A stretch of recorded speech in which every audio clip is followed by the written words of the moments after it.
Hey, good morning, Elevate. How y'all doing? Hope y'all are doing well. Fresh Rain family, hope you're doing well. As some of y'all may have heard Pastor this morning, big announcement. We will be having our regathering service at Fresh Rain on September 13th. That's the first Sunday after Labor Day weekend, so it's going to be great. There'll be more information coming out about that and about some of the protocols that we need to go through in order for us to reassemble and be safe in trying to do it. So I'm looking forward to that. Youth, there'll be some guidelines that we send out to you guys on what to do, where to go. And I cannot wait to see some of you guys. I can't wait to see some of you. Couple notes real quick. Congratulations to the McCord girls. They won our first ever Chopped Challenge cook-off. And I'm here to tell you, Hannah, Lillian, Hope, I'm having them over for dinner one night because they're going to cook me dinner. These girls did an amazing job, as did everybody that participated. But I'm telling you, we got some mighty good cooks. Millie Brown, watch out, girl, because these girls are coming after you. They was incredible, so congratulations to them. Can't wait to see them. Hey, Huey Pitts. Hey, George Milam. How you doing, George? Hope you're doing good, buddy. Long time no see, man. It'd be great to see you sometime. I know school's starting back pretty soon, and I know that you're going to probably be involved in a lot of that, so good luck with that. We'll be praying for you, George, as you minister to kids. Hopefully you can do more of that this year, even though we're living in a time of a little bit of virus and uncertainty, but I'll be praying for you, brother. Real quick, I want to talk to you guys. Since school is starting back, I want to talk to you guys a little bit about wisdom. And what is wisdom, and how do we get wisdom, and understanding that our earthly wisdom isn't like heavenly wisdom. You know, what are the best words of wisdom you've ever been given? Why do you think that's wise? Good advice, whatever. How would you define wisdom? You know, as you start back to school, there's going to be some choices that you have to make. You know, there's going to be some protocols, and I'm praying that you guys use some wisdom in what you do and how you interact with other people and staying safe. So it's going to be a big test for this country with this virus and everything, with school starting back. So I'm going to be praying for you guys, praying for your teachers, your administrators, your staff, teachers, Lord, coaches, football teams are going to try football. So I'm going to be praying for all of them. Nate, you know, Nate's getting ready to crank her back up again. So let's keep Nate McDaniel in our prayers, and his football team, as every other football team. Our football players that we have in our youth, we have 3 or 4 or 5 football players, so we need to be praying for them as well, and then just the students in general. But wisdom. We use phrases like, you know, conventional wisdom says this or that. Well, what is conventional wisdom? That's really where everybody agrees that something is generally true. Or we say, let's hear words of wisdom from so-and-so, because we accept them as maybe being an expert on a subject matter or this or that or whatever. Or they may know more than the average person. In movies, wisdom's kind of portrayed as elderly people, old people, you know, they have wisdom. You know, if you go back to the Spider-Man movies and Peter Parker, Spider-Man's Uncle Ben, he was very wise. Or if you go to, say, the Harry Potter series of movies and you have Professor Dumbledore, supposedly wise. Sometimes it's like the main criteria for being wise is being old. And that's not necessarily always true. I know a lot of people, including me, that's starting to age a little bit, and maybe we're not as wise as we need to be. But age doesn't have as much to do with wisdom, godly wisdom, as people think. You know, our society, our culture kind of says that, it makes it seem like wisdom is the same as agreeing with others, knowing more than others, or being more experienced than others. And while all those things matter, that doesn't necessarily equate to wisdom. Well, if you go into the Bible, in the book of James, James was Jesus' brother. And in the New Testament, James wrote about wisdom. And he was writing this to the church of new believers in Christianity, because Christianity was really just starting, so they didn't have conventional wisdom to go by. They didn't have words of wisdom.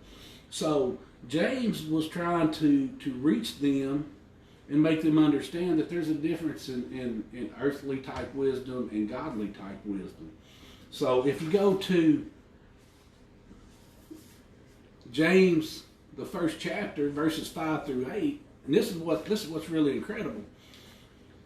James makes it clear that God doesn't think age or popular opinion are the main ways to achieve wisdom. James basically says, if you lack wisdom, you should ask God for it, who gives it generously to all people. But when you ask, you must believe and not doubt, because the one who doubts is like a wave of the sea blown and tossed by the wind. What James is saying here is that everybody can ask God for wisdom.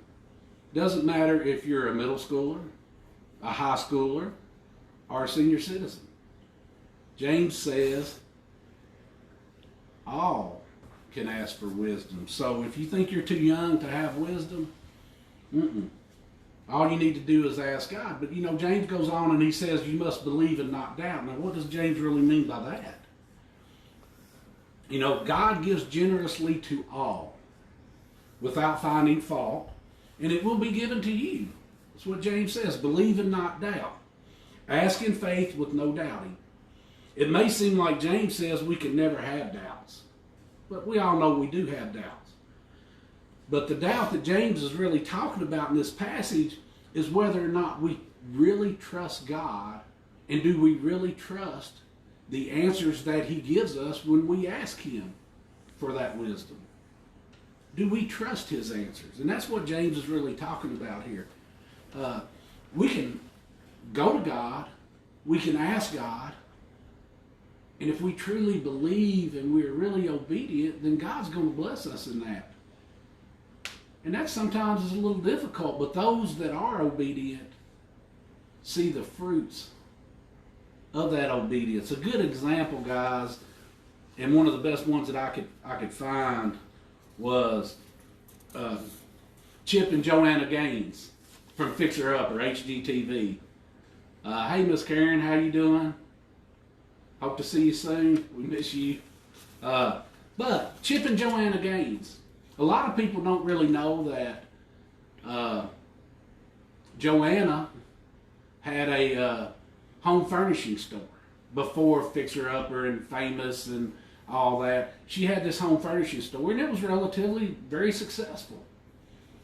Chip was out doing some home rehabs and things like that, but she had a home furnishing store that was very successful. But her and Chip felt like God was telling them that they needed to spend more time with their children. So Joanna forewent a very successful home furnishing business so she could spend more time with her children. And it was during this time that she became a little more active in her husband Chip's business. So when she shut down her home furnishing store, she worked with him just a little bit here or there, and she focused on the family and was very at peace with all that. But then they started rehabbing some homes there in the Waco, Texas area, and the next thing you know, their business starts thriving once again. And then here comes HGTV, and they say, hey, we like what you're doing. We want to put you on a show called Fixer Upper. Would you be interested? And they was like, sure, we'll do that. So they did it, and the rest is history. One of the most popular shows ever on HGTV was Chip and Joanna Gaines' show. But then something else happened. Through all of that and their obedience to God, they really felt once again that they was not focusing on their family maybe as much as they should. So guess what they did, y'all? Very successful TV show, very famous people now. They said, "Hey, we're gonna stop the show because we need to focus on our family." Now that takes a lot of self-discipline, not doubting, being obedient to God. So they stopped their show at its prime, them being most successful. So that was an amazing thing, and they continue to this day to be blessed, and their family's blessed, and it's just blessing after blessing for them. And they put their obedience to God and the wisdom of Him telling them to focus on their family, and they took it to heart, and it's really blessed them. And you know, that goes to show us that God makes promises to every single one of us, youth. He makes that promise that regardless of age, regardless of knowledge, regardless of status, all we need to do is ask Him and believe that He will do what He says, and God will do it. So I want to encourage each and every one of you, as you start back to school, you know, ask God for the wisdom to keep you safe. What do I need to do in this situation? Do I need to go to this, you know, the sleepover on Friday night where there's going to be 15 girls, or whatever the case may be? That, you know, maybe not. I don't know. I mean, you need to ask for wisdom. Here's a final thought: knowledge versus wisdom. You know, here's a little difference between knowledge and wisdom. Knowledge is really knowing that a tomato is a fruit. Did y'all know that? A tomato is a fruit. But wisdom is knowing not to put the tomato in a fruit salad. So think about that. A tomato is a fruit. But wisdom says don't put it in the fruit salad. So very interesting. It's kind of like, you know, most people know that a rattlesnake is poisonous. So we have the knowledge of that. The wisdom comes in not messing with it. Sometimes we didn't adhere to that when we was kids. I got a story about snakes in school I'll tell y'all one day that I got in trouble with. But anyway, knowledge, wisdom, asking God, believing God. That is very important, guys. Request granted. In other words, you go to God without any ulterior motives of greed or jealousy or anything. If you go to God and you ask God, what do I need to do in this situation? And listen for God to tell you, and then be obedient to it, like Chip and Joanna Gaines were. God's going to bless you. The Holy Spirit's going to tell you what you need to do. The question is, are you going to honor that?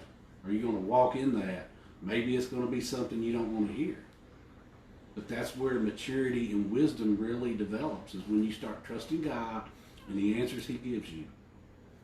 And if you do those things, you're going to be blessed. And you'll be a blessing to others. And others will see you as an example of that. So irregardless of your age, guys, wisdom is there for all who ask. So I want to encourage you in that. God gives generously to all without finding fault, and it will be given to you, as long as your motives are pure in it. So I hope that encourages some of you. If you have any questions about this, you know, feel free to hit us up.